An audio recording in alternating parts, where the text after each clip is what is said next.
আসসালামু আলাইকুম ওয়ারাহমাতুল্লাহ।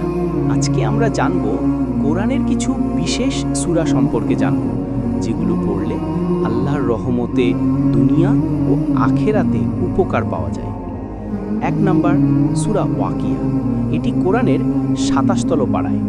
এর ফজিলত হচ্ছে নিয়মিত পড়লে রিজিক বৃদ্ধি হয়, অভাব দূর হয়।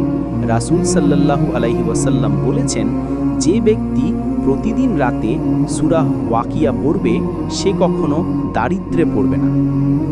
2 নম্বর সূরা মুলক। এটি কোরআনের 29তম পারায়। এর ফজিলত হচ্ছে রাতে পড়লে কবরের আযাব থেকে রক্ষা করে। রাসূল সাল্লাল্লাহু আলাইহি ওয়াসাল্লাম বলেছেন, সূরা মুলক মানুষকে কবরের শাস্তি থেকে রক্ষা করবে। 3 নম্বর সূরা ইয়াসিন। এটি কোরআনের 22তম পারায়। এর ফজিলত হচ্ছে কোরআনের হৃদয়ে বলা হয়, কোনো কাজ সহজ করতে, দোয়া কবুলের জন্য ও মৃত্যুর সময় সহজ হওয়ার জন্য এই সূরা পড়া হয়।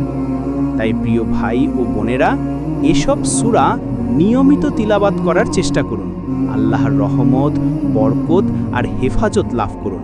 আল্লাহ আমাদের সবাইকে কোরআনের সাথে জুড়ে রাখুন। আমিন।